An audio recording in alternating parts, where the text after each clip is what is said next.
Assalamualaikum warahmatullahi wabarakatuh. Perkenalkan, nama saya Mai Susanti. Di sini saya dari Prodi Perbankan Syariah 3A, dan saya di sini akan meresum materi ekonomi mikro sekaligus tugas UTS.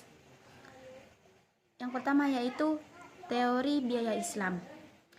Teori biaya Islam, dalam ajaran Islam memanfaatkan sumber daya merupakan sesuatu yang telah diperhatikan oleh Allah. Kegiatan tersebut harus dengan prinsip keadilan tanpa adanya unsur eksploitasi.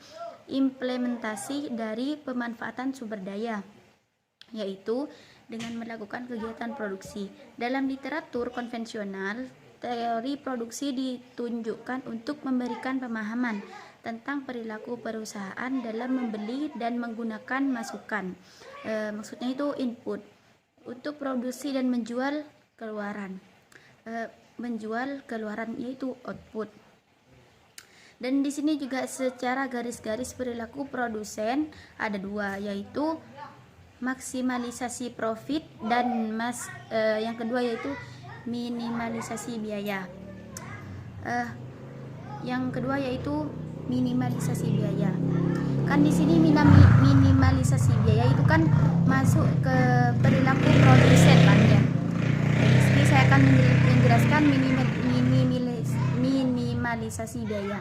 Minimalisasi biaya merupakan strategi yang dilakukan individu atau badan usaha untuk meningkatkan keuntungan.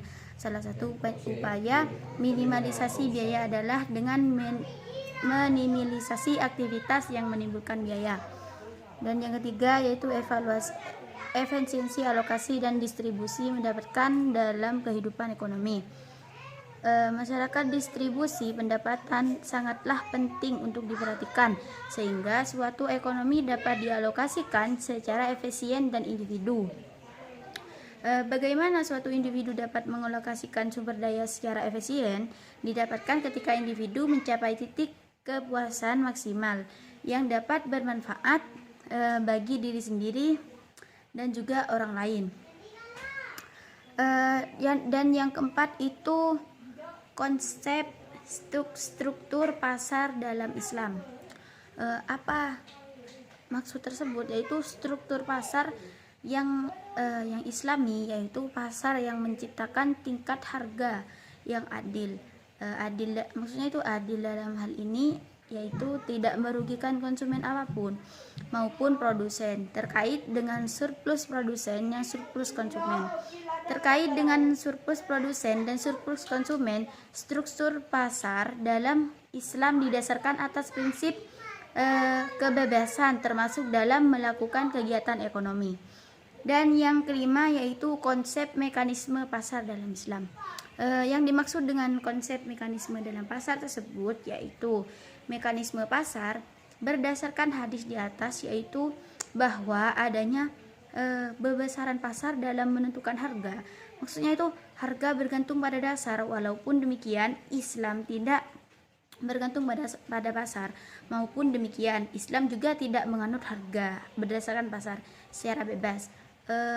Dan di sini Islam itu akan melakukan intervensi ketika menjadi monopoli harga di pasar.